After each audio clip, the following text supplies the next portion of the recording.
The Legend of Jigong, Chapter 53. We are jumping straight into the deep end of the Jianghu today. The Jianghu, meaning the outlaw underworld, right? Exactly. The realm of martial artists, thieves, and wandering heroes. We're going to look at the mechanics of criminal signaling and the strangely rigid ethical codes of murderers. And how unchecked hubris essentially engineers its own downfall, which is my favorite part. Oh, the payoff is incredible. It really is. And the setup for the climax of this particular sequence is one of the most brilliant executions of dramatic irony you will ever encounter. I completely agree. It's perfectly structured. Just to tease it for you guys listening, imagine a cadre of heavily armed, deeply paranoid fugitives sitting in a private dining room, loudly plotting the assassination of this seemingly magical monk. And they are entirely oblivious to the fact that the very monk they intend to kill is sitting in the exact next room. Just quietly listening to every single syllable. It's amazing. It's brilliant. But to understand how a group of hardened survivalists walk blindly into such a catastrophic tactical error, we really have to examine the environment where the trap is set. Right, because the setting itself kind of dictates the behavior of everyone inside it. So we open at the Huying Lu. This is a prominent, bustling, high-end restaurant, and the author immediately establishes a stark, unforgiving baseline for how this microcosm of society operates. Right, the social hierarchy is instantly apparent. Yeah, so Jigong walks through the doors, and the text is very clear about his presentation here. His clothing is described as ordinary. He looks poor, disheveled, essentially like a vagabond. And the reaction from the restaurant manager is just total social erasure. Oh, completely. There's no greeting, there's no eye contact. Right. Jigong is treated as an empty space in the room. Well, the manager is making a rapid, subconscious economic calculation, right? Right, time is money. Yeah. The Huying Lu relies on a specific clientele to maintain its prestige and its margins. A disheveled monk represents zero financial upside. And a potential liability to the atmosphere, honestly. Exactly. He's bad for business just by standing there. But then the doors open again. Yang Ming, Chen Xiao, and their entourage walk in, and the manager's physical posture completely transforms. It's a 180-degree pivot. Literally tripping over himself, rushing to the front, fawning over them, ushering them inside with an immediate, "Everyone, please sit inside." The contrast is jarring, but it's so realistic. It's the exact equivalent of walking into a flagship luxury boutique on Fifth Avenue. Like, if you walk in wearing dirty sweatpants and a worn-out T-shirt, the sales associates will look right through you. Like you're made of glass. You do not exist to them. Right. But if you cross that exact same threshold wearing a bespoke, thousands of dollars tailored suit, someone is offering you a glass of sparkling water before you even have a chance to look at a price tag. You are categorized and processed in milliseconds. Yep. And that rapid categorization is a profound vulnerability in human psychology. It's the exact blind spot that Jigong exploits. Because he weaponizes it. He totally does. Yeah. His influence throughout these narratives doesn't solely stem from the supernatural abilities attributed to him.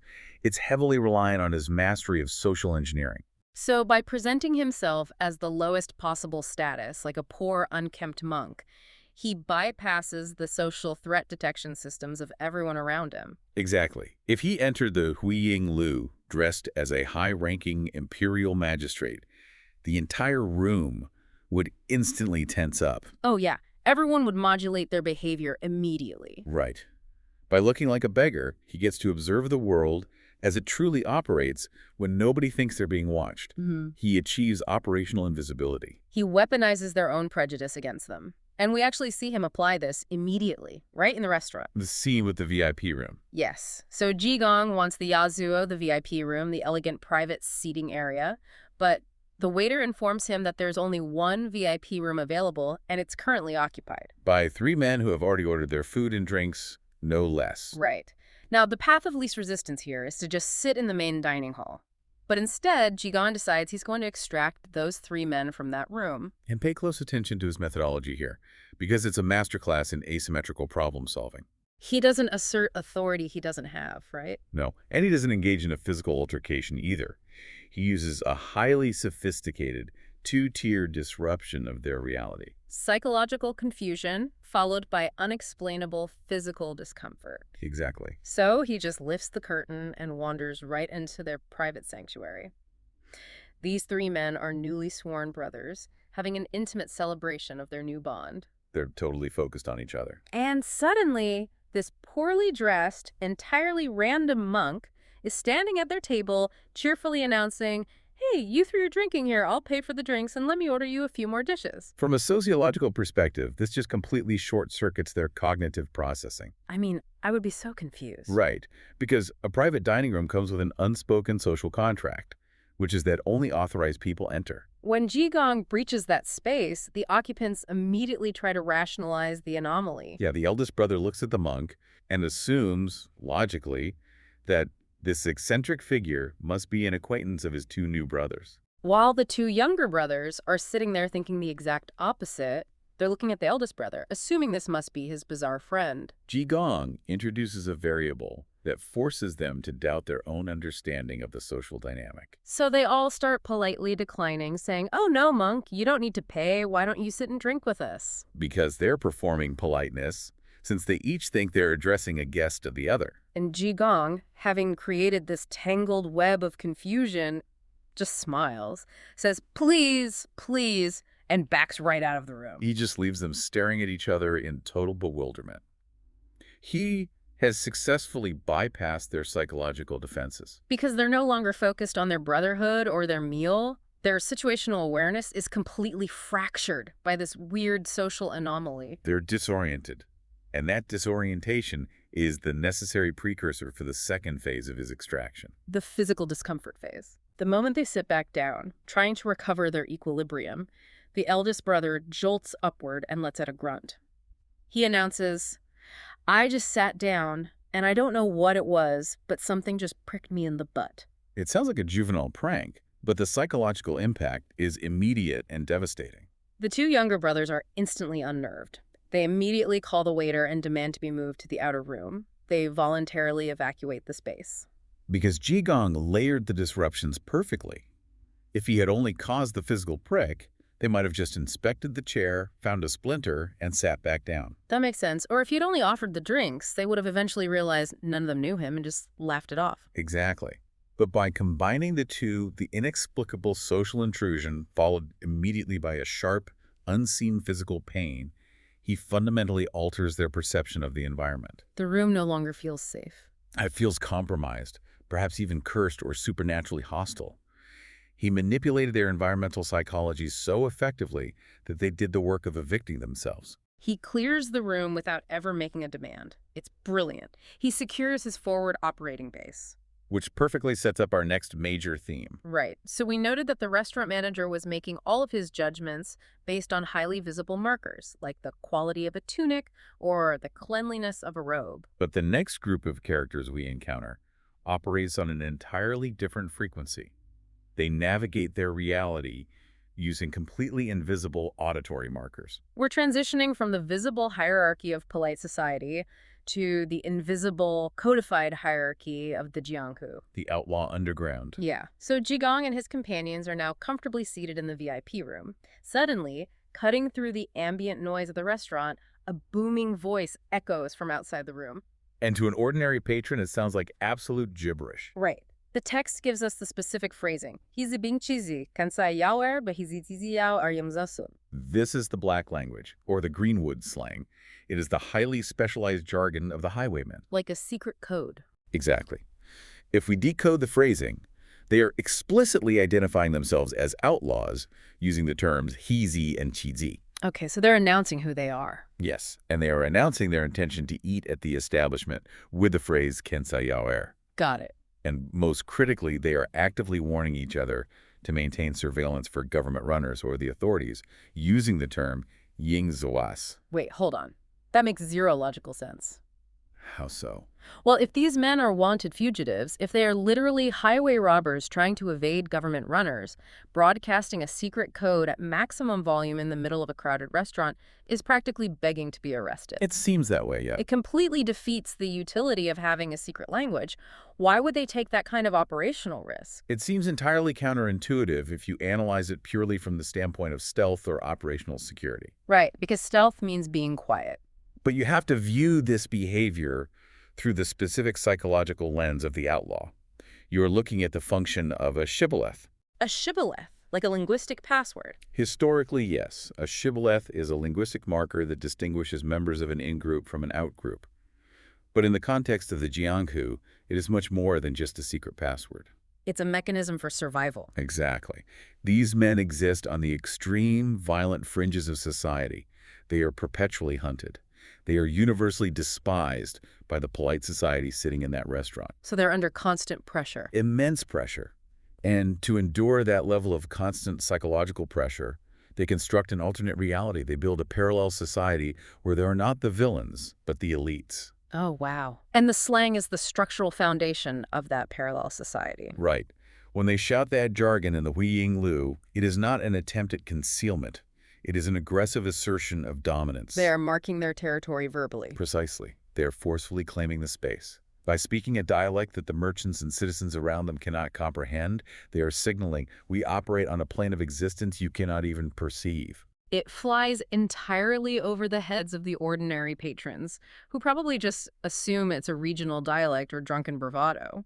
But to anyone in that room who does understand the code, it is a deeply intimidating broadcast. It is a way of projecting power without having to draw a weapon. It reminds me of street gangs using specific hand signs or wearing specific colors in a crowded shopping mall. That's a great modern parallel. Right. The vast majority of the shoppers just walk right past, completely oblivious to the signaling. But if a member of a rival faction is in that mall, the message is received loud and clear. Exactly. The problem is, while this makes the outlaws feel incredibly powerful and deeply connected to their brotherhood, it is a massive tactical error. A fatal one, really. Because while they think they are projecting an invisible shield, they are actually broadcasting their exact coordinates and their criminal status to anyone who happens to possess the decoder ring. And that severe disconnect between their perceived invulnerability and their actual fatal exposure is what drives the rest of the narrative. They're so blinded by their own ego. They really are. And to fully grasp the depths of their delusion, the text actually pulls the camera back. We get an extended flashback detailing exactly how these specific outlaws ended up at this restaurant, loudly advertising their crimes. The narrative rewinds and focuses on one of the primary outlaws, a man named Yunlong. And the text provides a truly visceral depiction of the physical toll that intense paranoia takes on the human body here. It really does. So Yunlong is stationed at the Tongshan Inn. He's supposed to be waiting for an associate named Wang Tong, utilizing the cover identity of a legitimate bodyguard to avoid suspicion. But his internal state is deteriorating rapidly. The author describes his condition with this incredibly evocative imagery. He says his heart was restless, hair pulled, flesh hooked. Hair pulled, flesh hooked. That is a remarkable description of somatic distress. It sounds so painful. The author isn't just saying Hua Yunlong was worried. He's describing a state where psychological anxiety has breached the physical threshold and manifested as acute pain. His nervous system is flooded with cortisol. His body is literally screaming at him that his environment is no longer survivable. He is experiencing the ultimate fight-or-flight response, but there is no visible enemy to fight. The invisible threat is almost worse. It is. The pressure just becomes intolerable. He decides he cannot wait for his contact. So, in the middle of the night, he pays his tab, leaves a cryptic message, and flees into the wilderness. And the environmental details the text provides here are striking. It notes the sky was full of stars, a bright moon hanging in the void.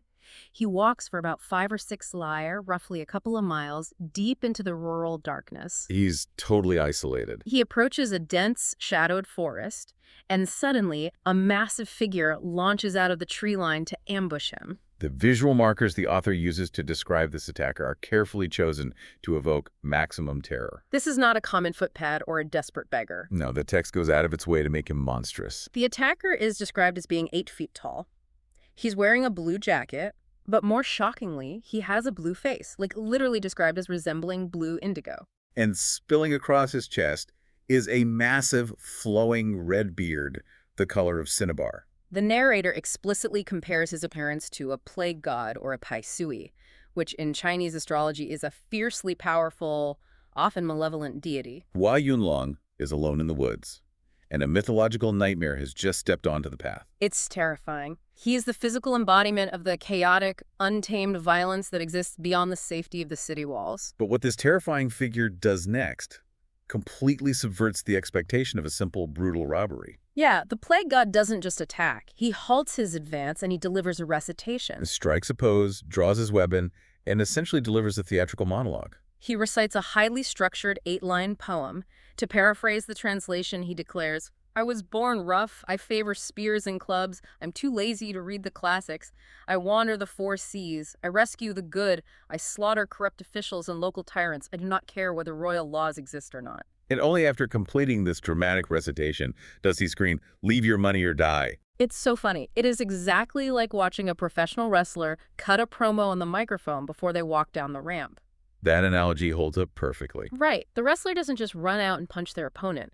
They have to establish their character, recount their backstory, and deliver their catchphrases. They have to contextualize the violence for the audience. Because what we are witnessing is the deeply performative nature of outlaw violence. It's all a show. Consider the reality of this blue-faced man. He is a brutal criminal. He is lurking in a dark forest, utilizing the threat of lethal force to extort money from solitary travelers. Not exactly noble behavior. Exactly. But psychologically, he cannot process his own actions as those of a common thug. The human ego requires justification. And the poem serves as the architectural framework for that justification. Right. It reframes his predatory behavior, casting him not as a thief, but as a righteous rogue warrior. A man who rejects the corrupt, bureaucratic laws of the state in favor of administering a higher cosmic justice. I rescue the good. I kill corrupt officials. He's actively wrapping himself in the Robin Hood archetype before he commits the crime. But the tension is immediately punctured by a fantastic twist. Yes. So Yunlong, instead of drawing his weapon, listens to this entire theatrical performance and decides to test the waters. He uses the Greenwood slang. The shibboleth we talked about earlier. Right. He looks at this monster and asks, "Are you Hizai?" Meaning, are you a member of the Outlaw Brotherhood? And the terrifying plague god drops the act entirely. He laughs and replies, "I'm Sizai." So Yunlong presses him, asking directly if he is an outlaw. And the robber flatly states, "I don't understand any of that," and then immediately swings his heavy sword directly at Yunlong's head. The theatricality shatters and immediate lethal violence erupts. But the combat is momentarily suspended. They cross swords, preparing for a deathmatch in the moonlight. But as they maneuver, Yunlong gets a better look at the massive attacker's face. And the realization hits him. He knows this guy. The 8-foot-tall, blue-faced plague god is Lei Ming. He is the sworn brother of another prominent outlaw named Chen Liang. They operate within the exact same criminal network. They are, for all intents and purposes, co-workers. And the dialogue that follows this revelation is incredibly revealing. It completely deconstructs the terrifying mythical introduction we just analyzed. The tension just evaporates. They sheath their weapons and start catching up like old friends running into each other at a coffee shop. It's so casual. And Yunlong, clearly amused, asks Lei Ming about the dramatic performance. He says, "Hey, that 8-line poem you just recited, did you write that yourself?" And Lei Ming, this giant, terrifying force of nature, just casually shrugs it off and admits, "Oh no, my big brother Yang Ming wrote that." That is amazing. That single line of dialogue is arguably the most insightful moment in the chapter regarding outlaw culture. It dismantles the entire facade of the noble rogue. Lei Ming didn't compose his own righteous mission statement.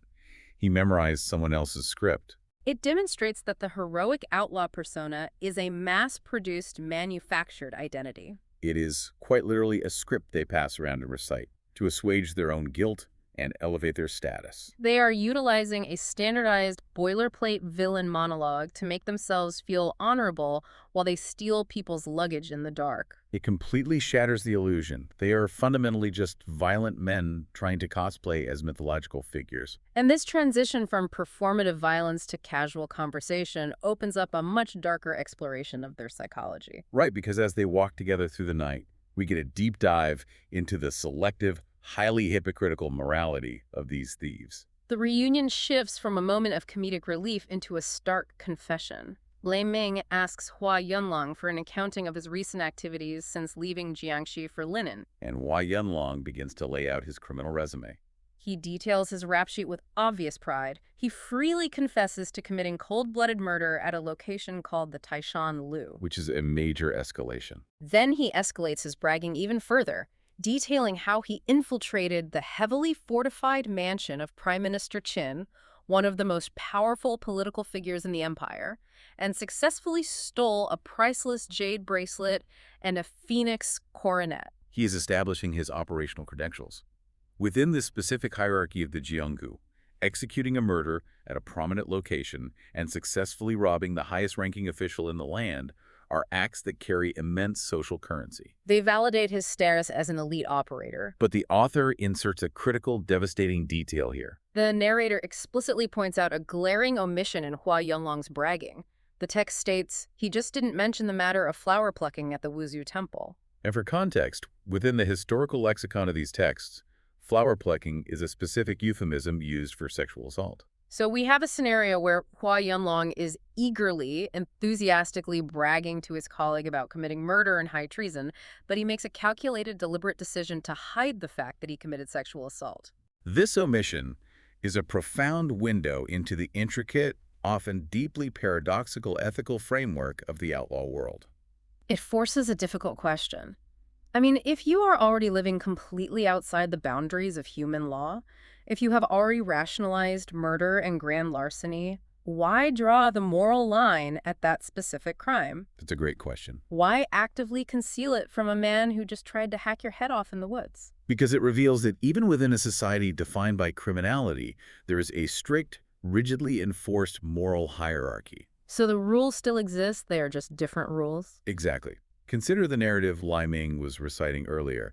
He framed his violence as a rebellion against a corrupt system. Murdering a rival at the Taishan Lu or stealing from an obscenely wealthy, corrupt prime minister aligns perfectly with that romanticized Robin Hood framework. In their internal logic, those are the acts of a warrior striking back at an unjust world. They can spin murder as a political statement. Right, but sexual assault, the flower plucking, cannot be retrofitted into a narrative of noble rebellion.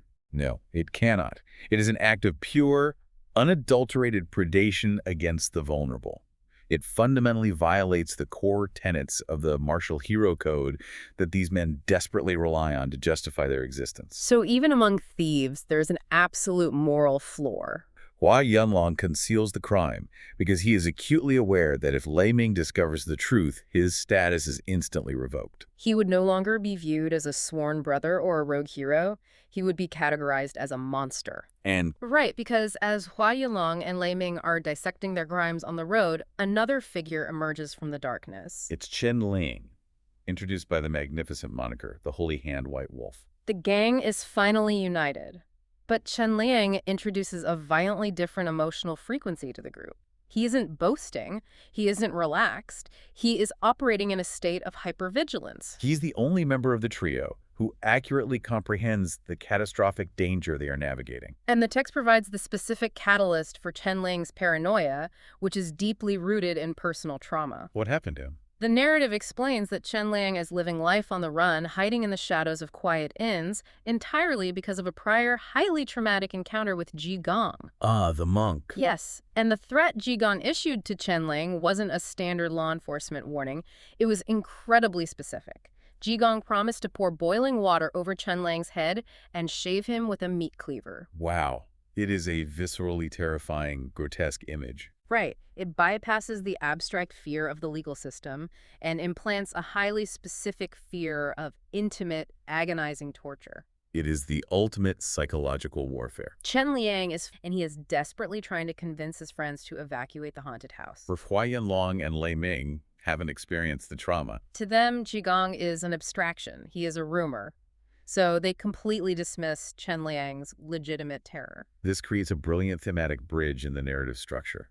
We observe Chen Liang out on the dark road, acutely aware of his own mortality and vulnerability. He possesses a legitimate, survival-oriented fear. But as the narrative transitions from the isolating darkness of the wilderness into the bright, intoxicating warmth of the Huiyinglu restaurant, we watch that critical fear get systematically dismantled by the false confidence of the group dynamic. Which brings our timeline right back to the present moment in the VIP room. Right, the flashback concludes. The three brothers have survived the night. They traveled to Kenjiaku at daybreak to bathe, literally washing away the dirt and the desperation of the wilderness. And now they are seated in the yazuo of the Huiyinglu. And the author meticulously layers the sensory details of this feast to highlight their psychological shift. They order expensive cold meats, fresh seasonal fruits, and premium yellow wine. They explicitly instruct the waiter that cost is irrelevant. The quality must be the best. They are actively transitioning their self-perception. They are shedding the reality of being hunted, exhausted fugitives, and aggressively adopting the persona of wealthy, untouchable aristocrats holding court in a private sanctuary. The physical comfort of the high-end food, the security of the enclosed room, and crucially, the physiological effects of the alcohol begin to profoundly warp their judgment. It morphs into a toxic echo chamber.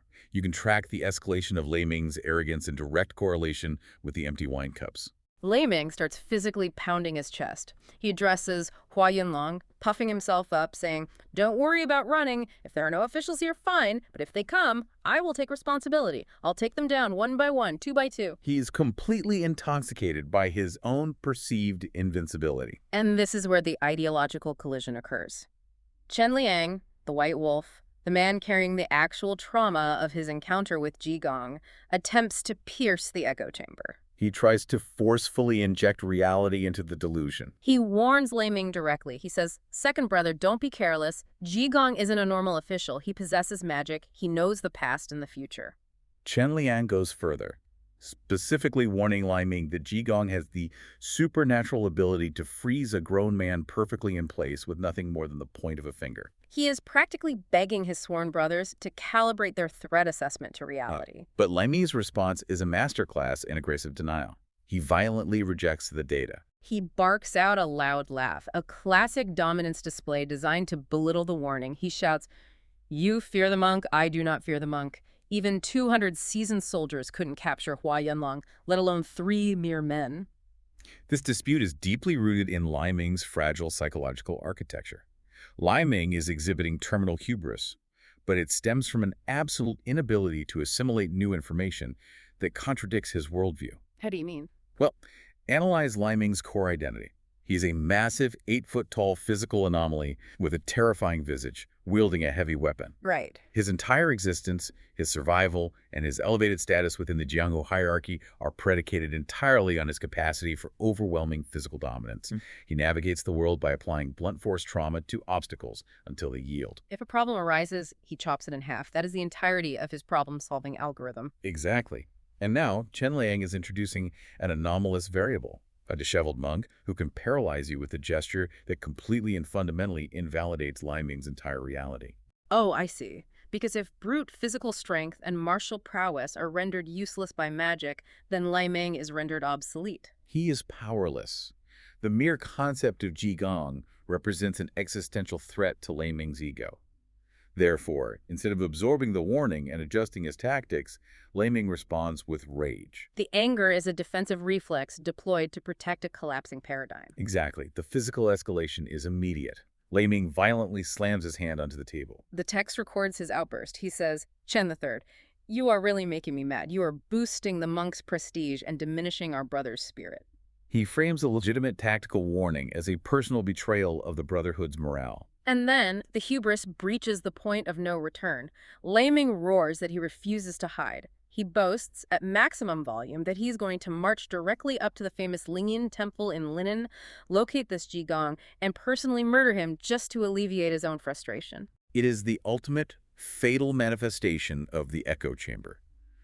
They have hermetically sealed themselves inside their own jargon, their own codes, the warmth of the expensive wine, and the reflection of their own inflated egos. They believe they're entirely insulated from the consequences of the external world. Which makes the ensuing payoff one of the most structurally satisfying moments in the text. Oh, it's so good. Because while Lei Ming is physically damaging the furniture, screaming at the top of his lungs about his grand plans to assassinate the monk, we know exactly where the monk is. The jaws of the trap snap shut. Jigong is sitting quietly in the very next room. The exact room he commandeered by executing that bizarre, seemingly juvenile butt-prick prank hours earlier. He has been sitting there the entire time. Calmly eating his meal, listening to Hua Yunlong meticulously detail his murders and thefts, listening to Lei Ming lay out his assassination plans. He has harvested every piece of actionable intelligence without lifting a finger. The structural irony the author deploys here is absolutely brilliant. Let's trace the narrative loop back to its origin. What gave the outlaws the false confidence to scream their murder plots and confess to high treason in a crowded public restaurant? It was their absolute faith in the impenetrable nature of their Greenwood slang. They believed their specialized code functioned as an acoustic shield. Being cheesy. They felt invincible because they assumed the surrounding populace was too ignorant to decipher the broadcast. Precisely. But they were fundamentally oblivious to the reality that their supposed shield was actually a homing beacon. The text explicitly notes that Jigong and his operatives were quietly dining in the private room, and the moment they heard someone outside vocalizing the black language of the Greenwood outlaws, Jigong instantly locked onto them. The very mechanism they relied on for security is exactly what compromised them. It is a devastating stroke of poetic justice, and it completely recontextualizes Jigong's behavior at the very beginning of the chapter. That seemingly absurd prank with the offered drinks and the mysterious physical prick was not just an eccentric monk playing a random joke. It was a highly calibrated tactical operation. It allowed him to establish a forward listening post with perfect acoustic proximity to the main dining area. It positioned him in the exact right location at the exact right time to intercept his target's entire operational blueprint without ever alerting them to his presence. He weaponized their own arrogance against them. He didn't have to expend resources hunting them down in the treacherous darkness of the woods. He merely had to secure a vantage point and allow their own staggering hubris to deliver them directly to his doorstep. So how does Jigong spring the trap? Does he shatter the wall with a blast of magical energy? Does he kick the door down, swords drawn? No. The execution is agonizingly casual. It really is. The text details that he is sitting with his operatives, the two runners, Yang Meng and Cheng Xiao, along with Fu Yud. He listens to Lei Ming reach the absolute zenith of his arrogant rant.